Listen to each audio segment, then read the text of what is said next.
ខ្លាយជាមនុស្សនាងដែលគ្មានដំឡៃបារម្ភពីថ្លៃខ្លាយជាក្តីរំខានអារម្មណ៍ឆ្ងាយគ្នា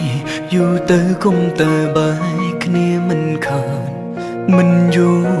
ប៉ុន្មានខ្លាយជានាងដតីពេលនៅក្បែរខ្ញុំគេប្រំថា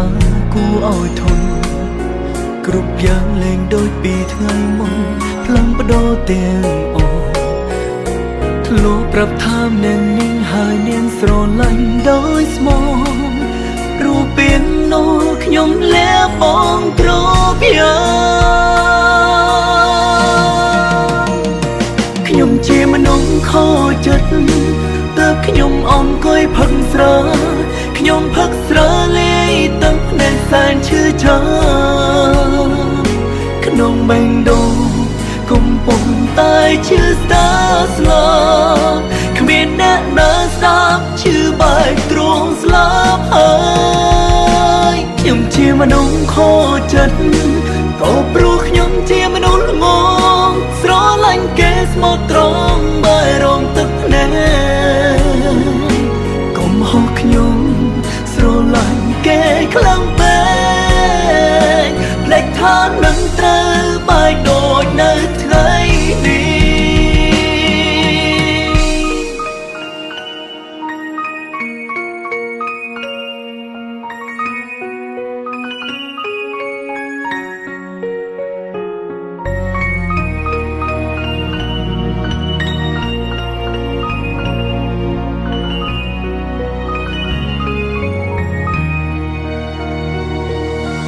ពេលយើងខ្លាចជា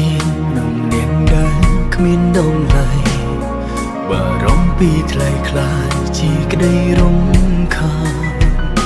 អារម្មណ៍ឆ្ងាយគ្នាយូរទៅគុំតែបែកគ្នាមិនខានមិនយូរប៉ុន្មានខ្លាយជានាងដតី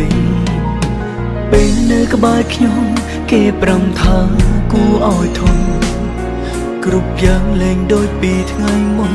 ផ្លាំងបដោទាំងអស់ធ្លាប់ប្រាប់ថានាងនេះហើយនាងស្រឡាញ់ដោយស្មោះរូបពាងនោះខ្ញុំលែបងគ្រប់យ៉ាងខ្ញុំជាមនុស្សខូចចិត្តទើបខ្ញុំអង្គុយផឹកស្រាខ្ញុំផឹកស្រាលាយទឹកនៃសែនឈឺចាំក្នុងបេងដូងកំពុងតែឈឺស្ដាស្លាប់គ្មានអ្នកណាស្ដាប់ឈឺបែកទ្រង់ស្លាប់ហើយខ្ញុំជាមនុស្សខូចចិត្តក៏ព្រោះខ្ញុំជាមនុស្សល្ងងស្រឡាញ់គេស្មោះត្រង់បែរងទឹកភ្នែកកុំហៅខ្ញុំស្រឡាញ់គេខ្លាំងពេកភ្លេចថានឹងត្រូវបែកដូចនៅថ្ងៃនេះអូហូខ្ញុំជាមនុស្សខូចចិត្តទើបខ្ញុំអង្គុយផឹកស្រាខ្ញុំផឹកស្រាលាយទឹកភ្នែកសែនឈឺចាំក្នុងបេងដូងខ្ញុំកំពុងឈឺស្ដាស្លាប់គ្មានអ្នកណា